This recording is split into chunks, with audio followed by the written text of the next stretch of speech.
You know what time it is today? My boy. What's up, my boy? What's up, brother? How you feeling? Everything's good, bro. I'm excited today, man. Really excited today. Big day for me today, man. Big day for us and for the show. Excited, bro. How's everything on that end in Chicago? Trying to get some good weather. Everybody started popping out a little bit.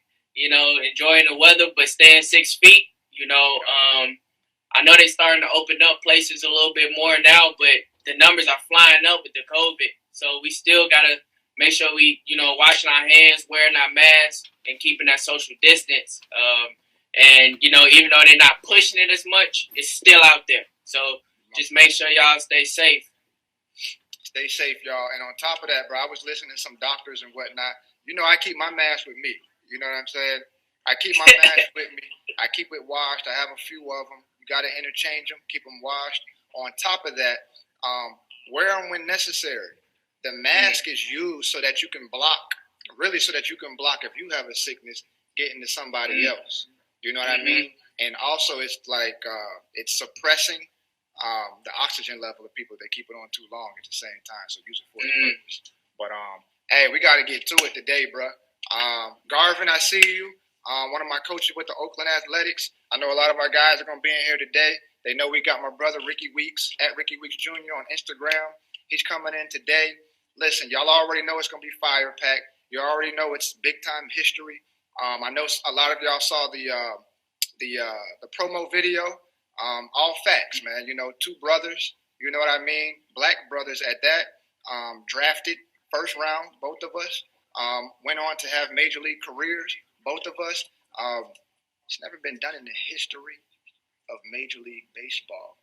Other than it's never been done. It's never been done, bro. So I don't know. There's not much more to say than that. But how you feel about today, man? Because we're getting ready to bring him in. He's already in here. He's getting ready, and I know my brother's ready to put it on for the HBCU live series. Man, I only got a couple of things to say. I just want to give y'all a little background on how big Rikkie Weeks is to the HBCU.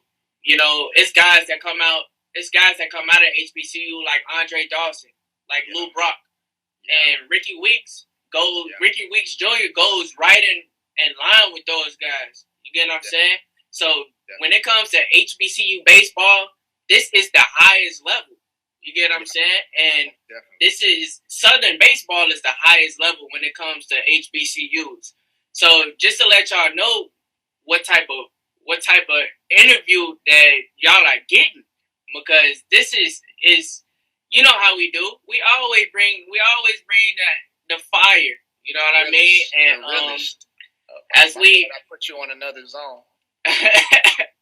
But as we continue to bring you guys episodes, make sure y'all subscribe to our YouTube, Real Talk Sports Talk, and y'all can check out the other episodes that we had. Real Talk Sports Talk on YouTube, no spaces. Subscribe to our page, share some love on your stories, and just tune in for a great show. My boy Jemile is about to put on a show for y'all. So if y'all don't follow him now, follow Real Jemile Weeks, and we're gonna have an action-packed show. Y'all follow Real Jemile Weeks. We're gonna have an action-packed show. Listen, we're bringing in Rikkie Weeks. 13 to 14-year MLB career. Listen, this guy was the highest career batting average in NCAA history at 465. Let's keep it going. Highest career for NCAA slugging percentage at 927. This is in the history, y'all. He won 4 different types of Player of the Years in 2003. Baseball America College Player of the Year, the Dick Howser Trophy, Golden Spikes Award winner, Rotary Smith Award winner. Please understand that. Let's keep it rolling. Southwestern Athletic Conference Most Outstanding Hitter, 2003. Southwestern Athletic Conference Player of the Year, 2003. Oh, that's 5. Damn. Okay. Number 2 pick overall in the draft from an HBCU, Southern University. Okay. National League starter at second base in the 2011 MLB All-Star Game. Count that as well. On top of all of that, he was in the Home Run Derby. He was selected to be in the Home Run Derby, where I was very fortunate to be there with him. I'm proud to call him my brother. I'm proud to see what he's done. He's got a wife and kids, 2 kids, my niece and my nephew. His wife also attended Southern University as well. So you're really talking about just excellence, black excellence at the highest level from the HBCU. And we're about to get to it, okay? All right, so James, we're going to catch you in a minute. We're going to get ready to get Rikkie out here, and we're about to get this thing on and popping. All right, for sure. I'll be in the comments. Let's get it. Let's get it. Edwin Jackson, I see you. Garvin Austin, I see you. Vic, I see you. Coach Kai, my sister Kaisha, I see you. D Cancel, I see you. Rick, I'm about to come to you right now. What's going on, boy? Man, coolin'. What's all up to? Everything chilling, bro. Everything chilling. You got the jersey in the back. I see you looking good. You know, blessings, man. So how's the family? How's the kids? Everybody, how they doing? No, everybody good, man. Everybody upset. Trey, the wild animal up there, he's jumping around, bouncing off something. You know what I'm saying? So, I got to tame him any chance I can get, But everybody good, though. The wife up there, she up there cooking, trying to get the kids ready for bed, Another SU alumni over there. SU alumni. Rick, let's go ahead and get straight to it. Let's put this show on, man. Look, 2003, let's jump it off right in the middle of the career. 2003, that was your draft year. I was in high school. You know what I mean? It was probably the biggest thing in Altamont Springs and Orlando, Florida at that time, legit. Listen, it was a huge thing to the family, huge thing to your friends. I remember family. I remember all type of people coming to the house that day, coaches, whatever. But we want to hear it from your perspective. Like, what was that day like, and what did that day mean to you? Well, I mean, first off, obviously meant a lot to me. I think just going back to how, how we were raised, brought up, and going through adversity, everybody has a story. Who you are, I don't care if you're in the slums, the ghetto, rich, poor, across the tracks, the other side of the tracks, it don't matter. Everybody got a story. But it's the ones that turn that story, whether it's positive or negative, turn that into a positive. If you can turn a story into a positive, that's how you can kind of take yourself to the next level. Then going back to the draft, though, obviously, just like you said, we had family, friends over. But that was one of those times where, the build-up, so from my freshman year of college, you get that build-up. Okay, now it's possible first round, now possible top 10, now possible first round. So all these stuff is weighing on your shoulders the whole time. So the whole time, you're just thinking, I got to keep my head straight. It's going to come, but I have to go ahead and just, control what I can control. And that's on baseball field. So all this leads up, into the draft. And I'm just sitting there like, man, you know what? God has really done a whole lot of stuff in my life already. I mean, why not bless me more? You know what I'm saying? So for me, that was the biggest thing for me. Just it's going to change our family's lives and change, pretty much everything around me. But yeah, the biggest thing for me was, and going to that draft was just, please, let's just get the thing over with. You know what I'm saying? I'm going to get this thing over with, sign my deal so I can go play some baseball. You know what I'm saying? So for me, it was just, let's try to get this thing over with. But that day is special. Probably the most special moment for me was that day was when I finally got that call. I go in the back room, you know what I'm saying? And, everybody's like, man, where's he going? The draft just started. I'm probably going to be either one or two picking the draft. Man, where's he going? I mean, I know I was going to go either number one to Tampa or number two to Milwaukee. So I'm like, man, look, you know what? There's too many people in here. I want to hear somebody call my name. Man, so I can go. And back then, we had the old, I don't know what that was, the Tandy 1000, the old school computer propped up on a chair. You know what I'm saying? That's what live. Hey, you know what I'm saying? So for me, it was like, man, we got people huddled up around this computer, this old raggedy old computer, the old AOL with the doing all that. You know what I'm saying? So for me, it was like, man, look, this is too much. Look, I'm gonna go in here. Y'all turn the speaker up, man. I rip the knob off. Man, I'm gonna go in the back.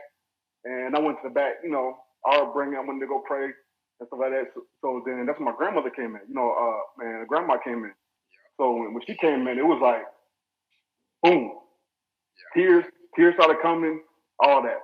Then mom came in. Then we all had a little powwow session in there. But going out there, man, it changed my life. Obviously, changed our lives, and it was a special day. That was a special day, man. And you know what? That was actually Altamont history. I don't know if we realized it at the time, but that was Altamont history. That was Orlando history at that time. You know what I mean? You kind of led that thing off. I came years later behind it, and then Kaisha being at Southern University as well, running into Hall of Fame status at Southern. At that time, you hit the pinnacle of where we were from. So that's big. But you know what's crazy is that it's crazy that people always see the pinnacle, right? They saw that on TV. They saw everything that was going on. But there's always a story behind the success. Mm-hmm. So for me, it was kind of looking at it like maybe you should take the people back to high school, right? Lake Brantley High School, right here in Altamont Springs, Florida, right? So was your goal always to be the best baseball player, or did you have other interests, other sports that you were doing at that time? Yeah, well, I mean, since I was 4 or 5 years old, I'm sure you know, Dad and Grandpa played baseball, so it was always a dream to play baseball. Obviously, I think I remember at first grade, you know, everybody has that story where they write in the first grade that, hey, I'm going to be a major baseball player one day. Blah, blah, blah. Everybody had that dream. I had that dream. Yeah, everybody had that. So I mean, that kind of stuck with me. But going to high school, you know, things change. You evolve. You know, when you're in first grade, man, my dream would be in the MLB. But at the same time, does your talent match up with that, especially in high school? Because you know you're getting closer to that little age gap, or the transition into either college or pro ball. So for me, it was like it's always been that way. So and fast forward to high school, I some immersion in high school, but at the same time, in the back of my head, I'm still gonna make it. You know what I'm saying? So I think that just goes back to perseverance, our child upbringing. That just goes back to resiliency, man. Understanding the full mode of what's going to happen, or what can happen for you. And there's like building blocks off of that. You know what I'm saying? So for me, a key moment in my life was when I was in the FBLA and Lake Brantley High School. Remember that the future business leaders of America. So in that period, I was playing football at the same time too. So we had summer workouts, and through that program, they had me at it was a mortgage company. I forget the mortgage company that I was working for, but in high school. But through that program, I was able to get a job for the summer for like an internship per se for that program. So doing that job, wake up, have football workouts 5:30. I wake up, drive to go to football practice or the football workout. Do that from let's say 6 to 7 or whatever it was, 6 to 8 or whatever it was, and then go to my 9 to 5 at the mortgage company, and then from there we had baseball practice after that in the summertime. You know what I'm saying? So that kind of raised my eyebrows a little bit. Like, you know what? There's nothing wrong going to work every day from 9 to 5, but that's nothing that I really wanted to do in life. If it was up to me, you know what I'm saying? So for me, that was a transition of, okay, now I'm growing up now. I'm 17 at the time, you know what I'm saying? Like, okay, what do you really want to do with your life? Do you still want to play baseball? Do you still want to do this? Do you still want to do that? Those are questions that I had to ask myself in that little transition period, you know what I'm saying? So for me, it was always like, okay, if I don't play baseball, hey, okay, now it's not on daddy and mommy no more, you know what I'm saying? I mean, it's on me. So for me, that transition period, going through that verse I went through in high school, that was a transition period for me to really look at myself and be like, hey, man, what I want to do in my life. Right, absolutely. And I remember some of them other jobs. You worked at Chick-fil-A. You know that? Yep. Chick-fil-A with Katie and them. Couple jobs. Aisha. Yeah, I remember all of that, man. But you know what? Even through all of that stuff right there, I'm still taken aback that, like, most guys that become the number 2 pick overall, right, after their college career, they usually come from, like, major PWI schools. You know what I'm saying? Like Miami or FSU or Stanford or something like that. So to the common person's mentality, I'm sure your door was getting knocked down with colleges all across the country trying to reach out to you, trying to get you to go there. So tell me about that experience, and is that what happened to you? Obviously, I know, but the people want to understand, why you chose Southern University over what seems to be a whole bunch of opportunities. Right. To me, there really was a whole bunch of opportunities, really. For me, coming out of high school, there was probably 3 schools, obviously, that probably, really took a long, hard look at me And one school, I can't remember the exact full name, but it was one of those the West End colleges. I think it was in North Carolina, maybe or something like that. Yeah, I wanted to. Yeah, it was a D3. You know, no knock on them, but it was a D3 school. It was George Washington University, which was basically academic. You know what I'm saying? So it was like, and then I really didn't give it a chance to really look at it, but you know, coming from my back, like going partial in academic and in baseball, we're not gonna come out of pocket for X amount of dollars. You know what I'm saying? To send me to school, man. You know what I'm saying? So for me, it was. I mean, there was no even inkling of me even thinking about going there. And by the way, they sent me a packet with the front of the packet had snow on the front of it. I don't play baseball in snow. You know, I'm a Florida boy. You know what I'm saying? Straight up. You know, Florida boy, baby. Yeah, for real. So me, it was like, man, I ain't going there. So, but anyway, man, to go back to that, obviously, man, the summer came in, and meanwhile, man, most kids are having these little talks and things like that going on from, let's say, the sophomore year on. You know what I'm saying? But for me, it was like I didn't sign with Southern, like officially sign my letter of intent with Southern until I want to say July, in the June or July. You know what I'm saying? So all this stuff is going on in my head. Like I got to go somewhere. I know I'm smart, you know, academic wise, but I still want to play baseball. You know what I'm saying? So all this stuff was going into play. It was just, it was all last minute. That's adversity. That's adversity. And to be honest with you, I don't know if people can really fathom that you only had offers from 3 schools with the success that you showed later. You know what I'm saying? And you went to an HBCU. But my whole approach right now is just trying to understand, like, why didn't they come? What do you think that reason was why they didn't come? I'm sure the people want to know, like, what could have been the reason at Lake Brantley High School, which does get recruited. Right. You know what I mean? Why do you think they didn't come? You know, what's your real talk on why they wouldn't come? I mean, you know, if you want to put it frank, you know, again, the adversity comes from the baseball field. I think a mixture of me being probably not as big as I was coming out of college, playing out of position 2, and 3, I had no clue. You know what I'm saying? But for me, I remember coming into high school, my freshman year. Oh yeah, by the way, I've been playing shortstop all my life, but we're gonna stick you at third base. Meanwhile, at third base, I'm 5 foot. Freshman year, I'm 5 foot whatever. You know what I'm saying? 5'7", 5'6", 5'7", playing third base. You know what I'm saying? I never played third base in my life. You know what I'm saying? Then my sophomore year, the shortstop who was a freshman with me, he gets bumped up to varsity. So I'm playing JV shortstop. You know what I'm saying? Man, in my natural position. I'm defensive player of the year. You know what I'm saying? And then my junior year, man, where I go to left field. You know what I'm saying? Shortstop taken, second base taken, the center field is taken. So I'm playing left field my junior year. So, and then going into my senior year, now the center fielder from my high school, he leaves, he graduates. Now I'm the center fielder. Never played out for my life, never did anything, but I'm that athlete. You know what I'm saying? So they want to put me in outfield because I can run everything down, I guess. So yeah, you know, transition. So that I'm sure all those factors, they all played a role into me choosing Southern, or I guess having not that many you know, options to play with. You know. Right. And I'm just looking at it just off of memory and over time, looking at it like how you could be a defensive player of the year at shortstop, right? And then the next year you're in right field, and then the next year you're in center field, but you know, a lot of times you're trying to figure out where did everybody else go and what was their success rate.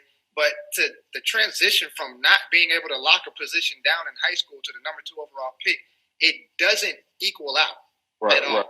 You know what I mean? Just if you're really talking real talk, it doesn't equal out at all. And it's interesting, man. I'm sure the people would love to hear that. You know what I mean? But overall, Rikkie, we're going to go past that point, which was a great point. But let's get to the side of like you really getting to this HBCU. You're walking on the campus. Mm-hmm. Before we get deeper into that, what was the difference that you immediately saw? I mean, you were at Lake Brantley, and now you finally signed, and now you're at the HBCU Southern University Jags. Yes, sir. You see on the hat, don't you? Yeah, go. Man. Now, it's I tell people all the time, Louisiana, that is a different country. And our different state is a different country. You know what I'm saying? And I love everything about it. You know what I'm saying? Louisiana, that got me I guess, the weight I put on, the good food and things like that. But it was different culture shock. Me growing up in Florida, I'm a Florida boy for life, and growing up here, the music, we had Luke, we had the 95 South, we had, them old school cats. Yeah. Then I go over there to Lil Wayne and the Hot Boys and them over there, the Joseph B. and Johnny, you know what I'm saying? Yeah. The first day on campus. But they do the Joseph B. and Johnny. Joseph B. yeah, you know what I'm saying? So for me, seeing all that, it was like, what is this? You know what I'm saying? But at the same time, it was something deep inside me though, because man, like we talked about before, we've had my uncle play football at Bethune-Cookman. We had family go to Bethune-Cookman and FAMU. I'm born in Daytona, you know what I'm saying? So our family's still there, still to this day. You know what I'm saying? So going back to Daytona and seeing, Bethune-Cookman every year, and going to the Classic in Orlando, every year. Earpiece falling out. To do all that. So it was in my blood already. It was in my blood already. So making that step forward, going to Southern University and seeing the people there and seeing like deep down inside me, you get that that feel of I'm wanted. You know what I'm saying? It really felt good to me. Yeah. So that's a big deal for all the parents out there and the kids out there, that he got to a place to where he felt like he was wanted. So the HBCU pretty much provided that feel for you, which was probably different. Not to say anything, because Lake Brantley produced some of the most major league athletes at that time, maybe still now, from one high school that made it to the major leagues. Right. And to piggyback off that too, I think when we played, there were guys who were very good baseball players. They just didn't get nowhere else past, let's say, college baseball. But we always had a great squad. I think off my senior year, we had a guy, Kevin Malillo.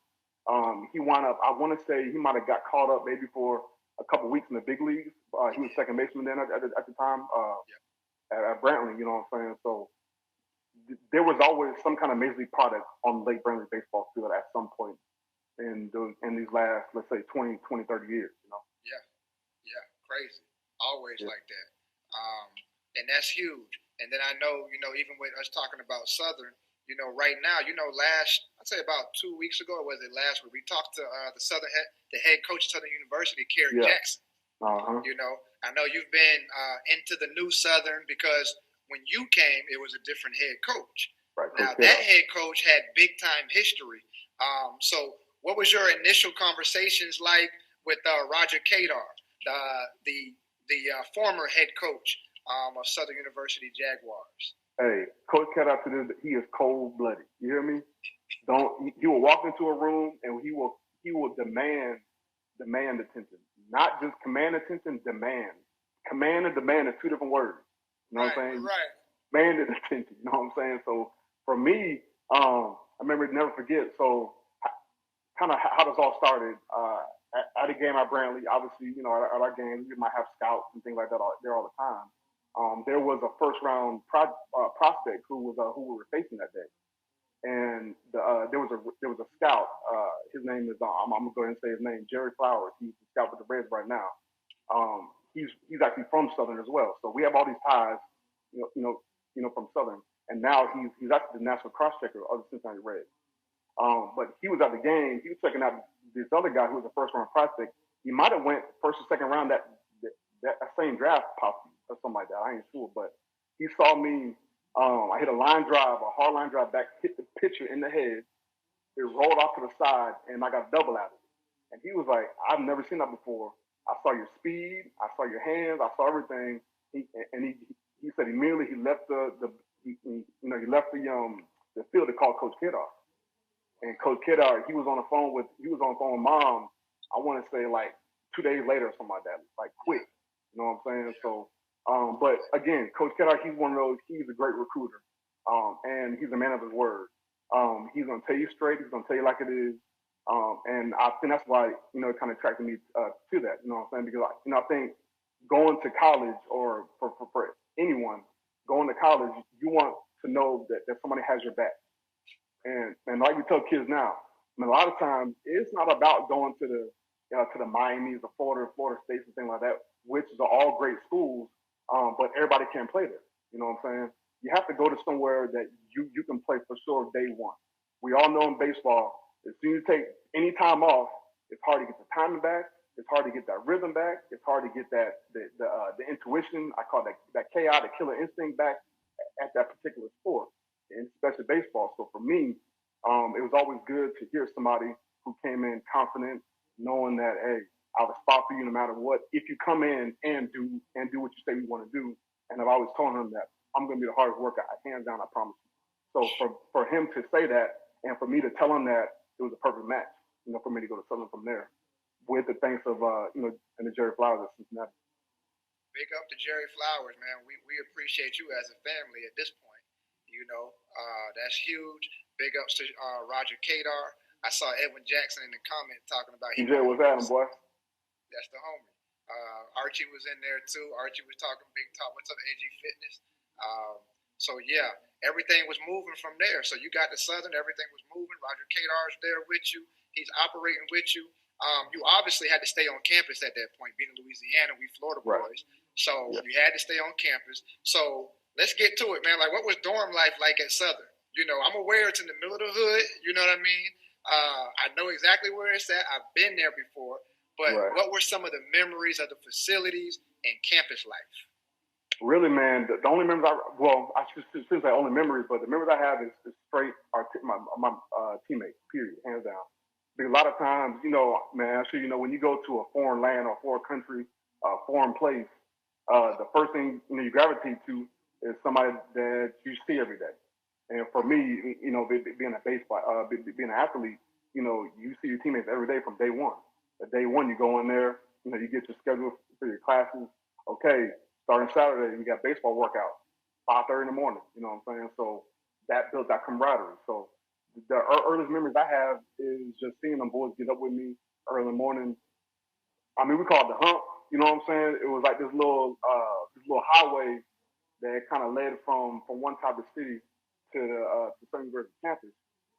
Man, we have to run that sometimes. We run, gas and like that down the football field, but just remembering that the guys that came in with me and then try to fit in with the older vets and things like that. You know what I'm saying?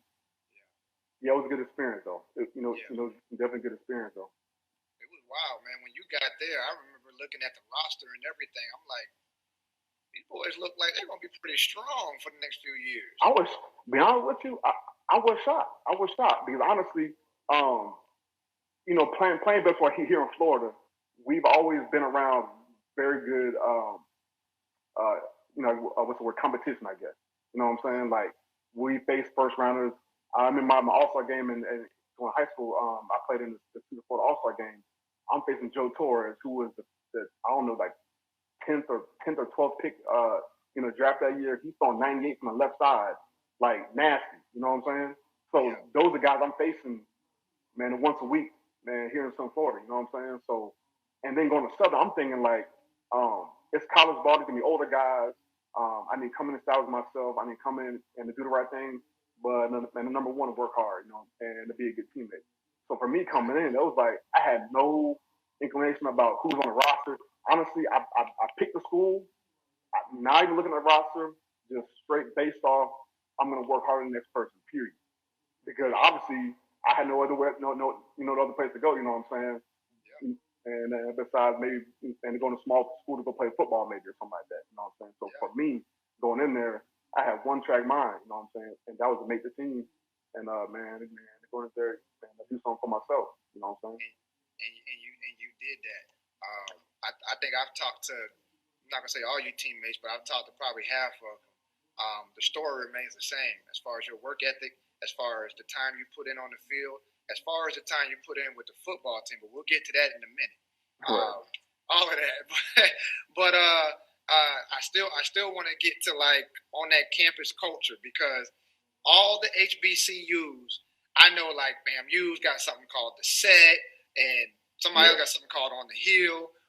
I just heard from multiple people from SU about the yard. What is this on the yard thing? Like, bring some light to that so that the viewers can see that. As we start seeing what they're talking about, we'll get to their questions in a minute. But tell us about the yard at HBCU Southern. The yard, that's in quotation. The yard that's the campus. That's the yard. So hey, man, meet me on the yard. So we on Dalrymple getting a caniac or something like that with a sweet tea and some chicken fingers. Hey, man, meet me in the yard. Okay, that means let's get back on campus. You know what I'm saying? If I want to go across the hump to go to, my favorite spot back in the day was Jack in the Box.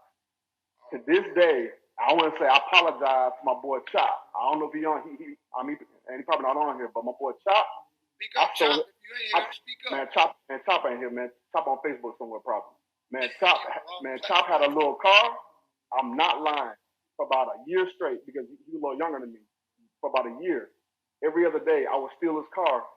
When he would go to sleep, take his car, go across the hump, and go grab me like a $2 and a French toast and a salsa sandwich. You know what I'm saying? It was some hard times back then, but had $20 bank account, man. You had to make a stretch. Yeah. Oh yeah. I know you didn't have too much money flowing in. I know they were trying to take care of me and Kaisha back home early on when you got there. Right. So I know we ate the dollar bills up in the house. So I know he probably struggling out there, but hey, he made it out. We still here. you already know. Man. So you know what? That's dope, man. All the way. Y'all dealt with all of that. The Jack in the Box. Kaisha's up there talking about Jack in the Crack. A $2 meal. They're probably $10 now. Ain't no telling. But look, all of that had to turn into mental toughness. I feel like, and inner fortitude. So for me, I would love to know, and I'm sure those in our viewership would love to know as well. Like, did your mentality change from high school to college? Like, what was that? What was that new drive that you might have came into mentally? Just speak on your mental edge that you had. It changed a little bit, but it was always constant. You know what I'm saying? Like, I always tried to play hard. Obviously, play hard and to do the right thing. And to be a good teammate. But I think I think high school is a key pivotal time for most kids, because you go through, parents could be divorced, death in the family, certain things happen with that you're kind of foreign to, and you have to get through that and also do well in class and also do well, in the field. For me, I think some key thing that happened to me was, our family, and going through our parents' divorce and things like that, you know what I'm saying? But me going into that year, man, I was a head case. I ain't gonna lie. And I don't mean head case in a bad way, but it's go time. I knew I had to do something to stand out, to provide for my family, to make sure everybody's good. You know what I'm saying? So for me, I've been going through that transition. And then at the same time going through that, and then going through the adversity and on the high school baseball field through, not being in the right positions, I think, and things like that, not being recruited. Those things kind of weigh on you a little bit, you know what I'm saying? But all in all, I think my faith in God, especially through our upbringing, that brought a lot of stuff to a halt. I think that kind of slowed me down. I kind of to refocus. Okay, do it. I'm gonna play with a chip on my shoulder, and to this day, I always play with a chip on my shoulder. You know what I'm saying? It was one of those things where things weren't gonna give it to you. You know what I'm saying? Things were never given to me. So you got to find things to I guess to push you. You know what I'm saying? Man, a lot of times, and the people are going from a bat to a bat, from game to game, from situation to situation. For me, it was a whole point of me was trying to go about, you know what, I'm gonna use this to propel me, man, in this way. Everybody's different, but I always chose things that happened to me in life to push me to that next level. You know what I'm saying? So if it was me playing out of position in high school, I'm mad about this. I can't let that dwell on me. Yes, at first, that hurt me a lot. You know what I'm saying? But I knew through through situations and the things in life, it's like, you know what? If I keep thinking like this, it's not gonna affect anybody else but me. You know what I'm saying? So why am I holding this thing against everybody else when I can change around for myself? You know what I'm saying? Right. So for me, it was like, you know what? I'm gonna use this, and I'm just gonna use it as a stepping stone, and that's what I try to use that throughout my whole career. Because you're gonna get hurt, you're gonna get sent down, you're gonna get released, or man, whatever, or the right school not gonna come, they're not gonna come, and come get you from college. They're not gonna recruit you. But man, what you can't control is your attitude and how you go about doing your job. You know what I'm saying? So that's what I try to do. Absolutely. And it's funny that you say that because our faith in God really did anchor us down Oh yeah. in a lot of different areas where life could have taken us a lot of different ways, and it guided us in a more straight and narrow path where we wouldn't jump too far out to where we made those crazy decisions that could have left us, off track for what we were going to do in life. Straight up. So, and what I noticed from what you said was that you rechanneled that energy, that Yeah. negative energy, and you made it positive. Yeah. And for the young viewers, even for the parents out here that are teaching their kids, you just gave us something valuable to basically tell our kids, like, listen, I don't care how mad you get, I don't care what you go through, make it positive. Right. Put it in a positive light. So that was like something that I think is key and keen for everybody to listen into. Your boy Leakey, he actually reached out in here. I don't know if you know who Leakey is, but he said that you took him on a tour. You took him on a tour for your Southern University homecoming, and you got the best steak that he ever ate. He said in his life, no cap. He said you got him the best steak he ever ate. Whoever Leakey is, man. But let's keep it moving though, because. But now going back to that question though, the same thing. No, people have to understand that. I don't care if it's in life, sports, or whatever. When you're in a situation and somebody is trying to critique you or change you or say what you've done wrong, man, where there's smoke, there's fire. You know what I'm saying? It might not be all the way right, but it's partial right. You know what I'm saying? So you have to be a man about the situation, a woman about the situation, a big woman or a big man about the situation, and be like, look, okay, I don't agree with that, but he set up a reason or she set up for a reason. You know what I'm saying? So you have to look at yourself in the mirror and be like, hey, you know what? Something ain't right, but I got to fix it. You know what I'm saying? So that's what I got to do, and I've always brought that along with me. And that goes for relationships. That goes for sports. That goes for jobs. Anything really. Right, all the way through. I'm gonna ask you one more question. I still got more questions going through, but I want to give the people that are on here, the viewers, they got a lot of questions coming.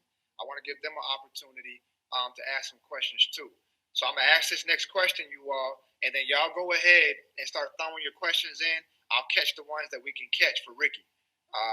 On top of that, make sure y'all keep tuning in to what the show is, Midweek Night Game, HBCU Live Series. Make sure you tag a friend, tag all your friends, repost, share it. Just show a little bit of support towards the mission that we have going on, because great stories like this are hard to come by.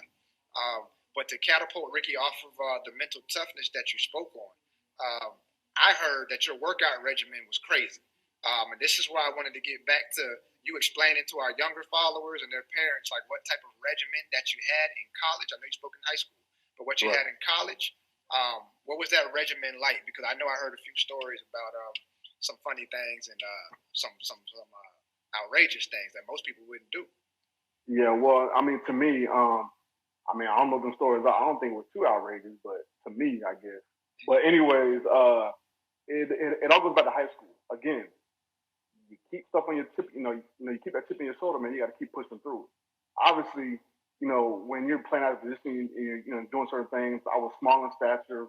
I had all the tools, obviously, but I was kind of small in stature. So my whole thing was trying to get strong and fast. You know what I'm saying? So for me, the only way you can do that, really, I thought, was to work out with the football team. You know what I'm saying? And I was back in high school. So then when I get to SU, the Southern campus, man, look, I wish I was lying. I wish I was lying, but I can honestly say my 3 years in college, I probably took off the field. I probably took, let's say, 3 days off my whole 3 years in college. You know what I'm saying? So for me, it was literally, I would wake up, this during the fall season, something like that. I would wake up. We have our workouts at 5:30, our early morning workouts with the baseball team. We would run, do that, go back, shower, hit class up from 8 to 12 or 8 to 1 or whatever it was. Grab some lunch, go straight to the baseball field. You know what I'm saying? Every single day. You know what I'm saying? Or I was from lunch, weight room, and then baseball field. But for me, I'll tell you what. When I was at SU, it was always with the football team. I didn't work out with the baseball team. I was there so early, so I was with the football team. So I would get in there with my boys. Hey, the old lineman, I'm in there with the old lineman. I wanted. My whole thing was to get big and fast. Period. There was nobody was gonna just straight up tell me no. I'm gonna be that guy. I'm going to. So I'll be in there lifting. To me, it was always explosiveness. You know what I'm saying? You always want in baseball. You always want explosiveness. You know what I'm saying? So I go in there, put my weight, but I was always focused on getting faster. Always getting faster. I had foot speed, but it's like I'm sure you get to an age where you had the foot speed, but it was like it just wasn't that power behind it. You know what I'm saying? I was fast, but it wasn't that punch fast. You know what I'm saying? Yeah. And I didn't get that until I started working out, with the football team and to get more explosive. You know what I'm saying? So for me, it was always like, if the people on TV doing it, I got to do it. So I you know what I'm saying? So that's what I want to do. So I'm going to the TV screen, baby. I'm going to the TV screen straight up. Hey, your boy Damien, is that Damien Urshan in there? He talking about Rikkie used to get to that Johnson in the weight room. What is hey, I don't even know what all that means now, so make sure. That's my sweet mate. Nah, see, Johnson, that's another word back in Southern. Johnson, it don't mean Johnson. Johnson means like, that's what's up. Or nah, man, you got whooped, you got beat or something like that. So it's a whole bunch of different meanings. It's just in context. You know what I'm saying? Yeah. Yeah, that's what I figured though. That's exactly what I figured. On top of that, so now we get into the whole strengthening thing. I even heard one story, something with Kaisha being there, and then she had something about a flight of steps. What happened with that? Because that dealt with the whole strengthening type of deal. I'm like, what? So first of all, she messed my whole vibe up that day. I will never forget it. So man, I'm back. All good. If your cable company start with an S and end with an M, it's trash. Okay, let's go. Shout out I4 Chapman, West Orlando. What's up, bro? Rikkie, to continue back into it. Listen, the HBCU atmosphere, sporting events. You know what I mean? I'm an eyewitness of HBCU sporting events, but it is the most different thing I've ever seen in my life.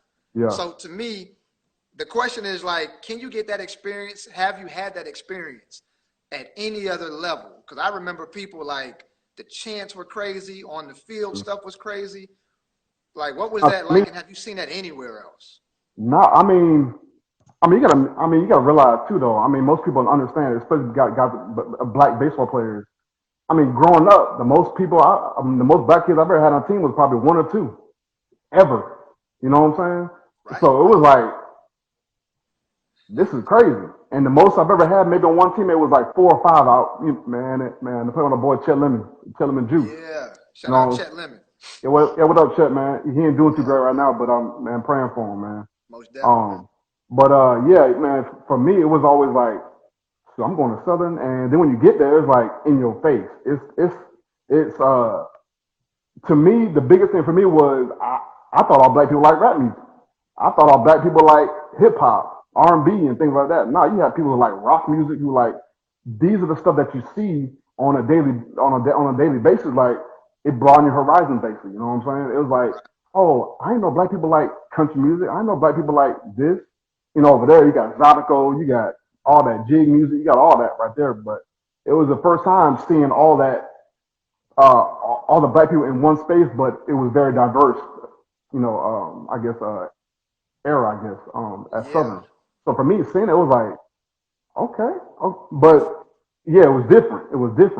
But and going back to the on-field stuff, man, look, I could do all the time. I didn't last as long as I did in the big leagues because I lasted that long to be because I went to Southern, hands down. Wow. That's The reason why I say that is because when you're in a position where everybody is gearing towards you, or they're trying to set up a plan just for you, and bruh, Grambling University, our rival college. Yeah. I'm not lying. We in Grambling. I'm up. I don't know what happened, but they have fans climbing the fence, talking, you ain't nothing. You ain't this. I can't say everything, but climbing the fence on you. Like the fence, the old field was like, the fence was like me to what a jersey is. You know what I'm saying? They're right in your face, saying what they want to about say. To hit you in the head, boom. But at the same time, though, it was, you were still be able to do yourself. And I was able to go on deck, get ready to hit, talk noise to the guy who was climbing the fence, and then go up there, hit a double or single, and come back in and talk noise back to him. You know what I'm saying? It was all fair game, but it was all good, though. You know what I'm saying?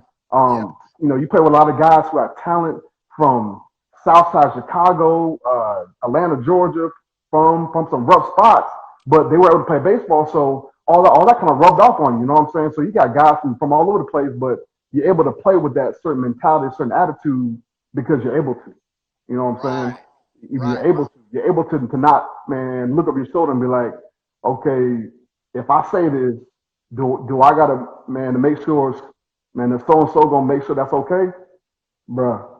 I've seen it all at Southern University playing baseball, and I'm telling you, say leave your feelings at the gate.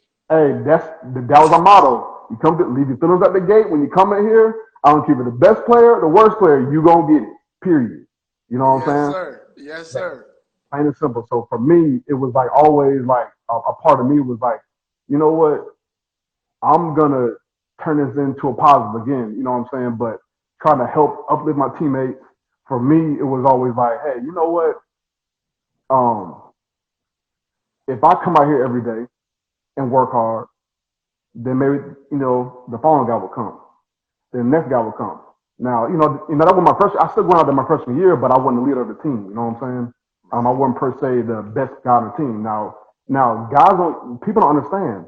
We had the first round at second base, and Michael Woods who went the first round. We had like 3 other draft picks. You know what I'm saying? That year, probably more than that. Who knows?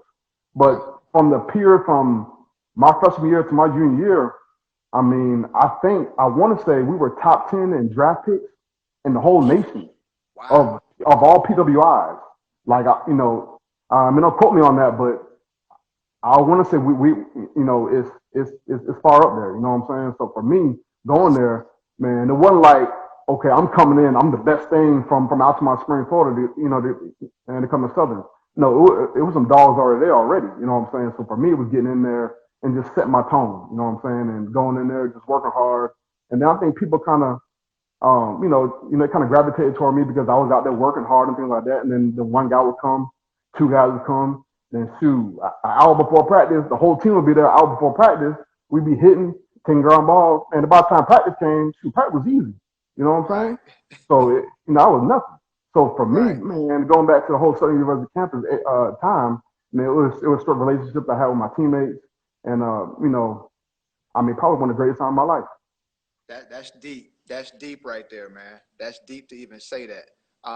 We got some more questions that are coming from some of the fans in here. One of them was, as a parent, how do you nurture a kid with raw talent in baseball but has no drive? You can nurture drive. I mean, what you can nurture is to put stuff. Okay, man. Carlos Gomez. What up, boy? Hey, to me, I think the biggest thing, and I think Dad did this real well, but it used to piss me off every time. So we go to a game. This going back to that question you guys had. So I'd go to a high school summer game or something like that, and I go either 1 for 4 or 0 for 4 or something like that. And we get in the car. I mean, Dad never got really like overly mad or anything like that. He didn't really get mad. He would get in the car. So how'd you do today? And how'd you feel? I'm good. I'm good. Okay. Yeah, did Kevin go 2 for 5, 2 for 4 today? I'm like, yeah. Okay. Oh man, I saw him in the cage. This whole week. You know what I'm saying? Yeah. So what you trying to say?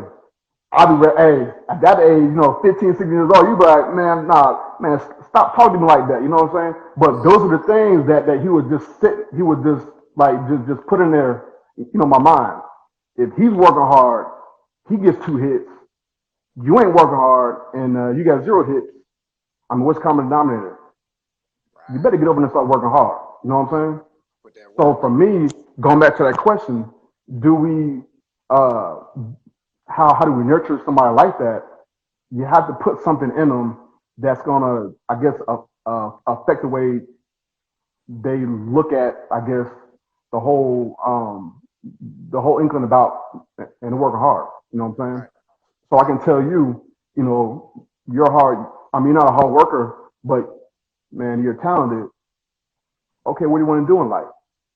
Okay, well, I know that guy who wants to do what you do. He did X, Y, and Z. You don't do X, Y, and Z. So in order for you to do what you want to do, to get X, Y, and Z, you have to do X, Y, and Z. You just got just be blunt with kids sometimes, because a lot of times kids don't understand that until they are faced with that dilemma. When daddy tell you something, oh man, I don't mean nothing. But then you go hear someone somewhere else, it's like, oh, my dad did say that. But at the same time, it could be too late. Right. So sometimes, again, it's self-check. You know what I'm saying? It's self-check. Self-check, parents. Self-check, parents. Hear that. Hear that. Carlos Gomez, you funny, bro. He talking about, I got a question. Why so serious? Probably something y'all said in Milwaukee or something. All day long. Yeah. So I mean, what was your biggest still sticking with the HBCU Live situation, but we do have one person that wanted to know your biggest MLB wow moment. What was your biggest MLB wow moment? Ooh. Every day is a win was asking about that. It'd be a wow moment. I'll probably say getting a call up, going to St. Louis. The team wasn't there yet, so I put my bags down and I went in the field just to take it all into Old Bush Stadium. And I go out there. It's Mark McGwire in a cutoff shirt, forearms out, hitting line drives over the left field wall. And I'm just sitting there like, I just played with him at the time, I went triple play baseball on PlayStation or something like that. And then seeing that game, I'm seeing the dude just took me out. I call him Uncle Ray now. He live around the corner from me now in the Ray Langsford. He just took me out to, go buy my first suit. You know what I'm saying? And seeing that and seeing him playing the game, it's like, this is going, it's too much right now. You know what I'm saying? It's like, too much. That was the biggest wow moment for me, is like, that first day, man, getting up, going to go get a suit, then going to the field and seeing all the same people. I didn't see those people for years, man, growing up watching, and all of a sudden, boom, I'm in the game. Yeah. Oh, yeah. Play video games with these people. Yeah, you play video game with you. Yeah. I don't think people, the game speed don't change no more. The game don't speed up. You speed up as a player. So you got to slow down to have everything meet. You know what I'm saying? So, right. And when I say you have to slow down, I was sped up because I'm seeing these faces I used to play baseball games with. I collect their baseball cards. So instead of watching the game, I'm watching the player. You see what I'm saying? You know what I'm saying? Right. And then, oh yeah, by the way, hey, Weeks, grab a bat. What? Okay, I'm gonna grab this bat. I'm gonna go up there. I'm happy. You know what I'm saying? And another moment. I mean, I think that our last series of the year that year, in the 03 when I got called up, I played Billy Wagner. Man, he gets on the mound, and I'm thinking I'm in the game. I ain't doing nothing. I have my turfs on. They said, "Weeks, get a bat, man. You're gonna be third hole up." Oh man, I grab my cleats. I put my cleats on, and I go out there. Boom, boom, boom. Strike 2 guys out quick. I'm like, man, I'm on deck in Houston. Like, man, I'm about to in my head now. I'm about to Billy Wagner. I just played with him on the game the other night. You know what I'm saying? Man, what? This is crazy. You know what I'm saying? And he ain't. If you look at Billy Wagner, he's real. heavy lower body, but he's only like 5'9", 5'10", you know what I'm saying? Right. So, man, I get up there. He's not really imposing, but obviously you know who he is. Right. So I get in there.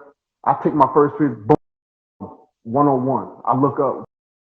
God, I didn't see it. It was just like the aura, you know what I'm saying? Like, boom, 101. Yeah, I felt the same way on mine.